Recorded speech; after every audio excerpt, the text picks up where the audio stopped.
sos, mozzarella,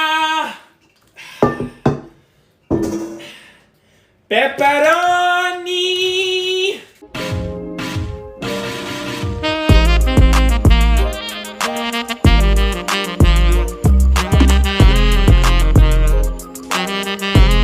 Okay, hai, Assalamualaikum warahmatullahi ta'ala wabarakatuh.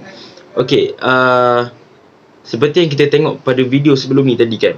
Okay, dari situ kita boleh nampak bahawa pembaziran makanan berlaku secara berleluasa. Bukan sahaja berlaku dari segi pembelian dan juga pemakanan,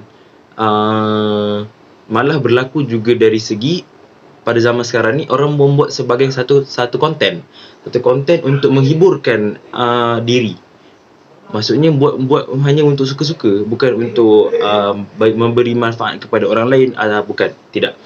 Jadi seperti yang kita tahu, pembaziran makanan ini adalah satu sifat yang buruk, dan dalam apa orang kata, tak digalakkan, bukan tak digalakkan, memang kita tak boleh untuk buat macam tu.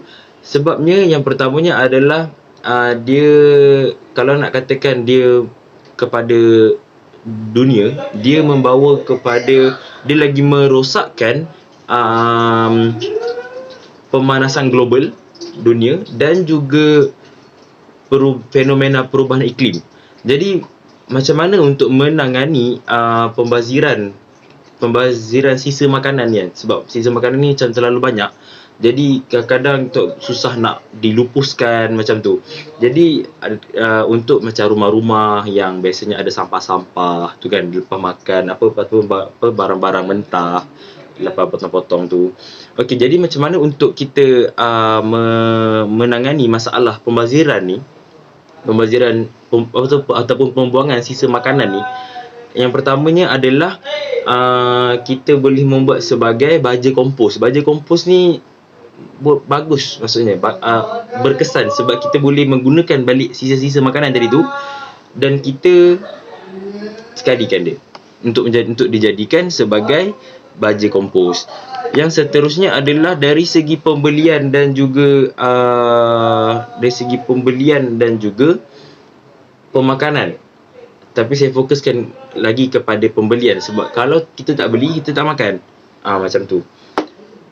Yang pertamanya adalah berdasarkan artikel yang dikeluarkan oleh Sinar Harian, Pertubuhan Makanan dan Pertanian Pertubuhan Bangsa-Bangsa Bersatu menyatakan hampir 15,000 tan makanan dibazirkan setiap hari. Dan daripada jumlah itu cukup untuk menampung 5.3 juta orang dengan hidangan 3 kali sehari. Maksudnya kat sini lengkap untuk seseorang individu itu 5.3 juta orang tadi lengkap untuk makan sarapan pagi, makan tengah hari dan juga makan malam.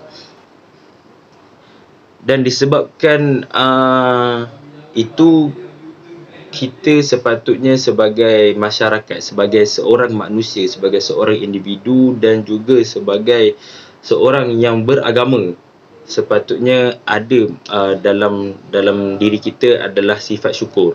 Maksudnya kita bersyukur, mungkin makanan kita hari ini tidak semewah seperti orang lain, tetapi kita harus menanamkan sifat syukur untuk bersyukur dengan apa yang kita dapat, disebabkan dalam kesusahan kita ada kesusahan orang lain. Dan kita boleh lihat seperti kanak-kanak di Syria dan juga di Palestin yang tidak mendapat nutrisi yang cukup, dan itu amatlah mengecewakan apabila kita melihat masyarakat kita yang membuang makanan dengan mudah seperti itu saja, buang macam tidak ada apa-apa rasa apa-apa. Itu saja daripada saya.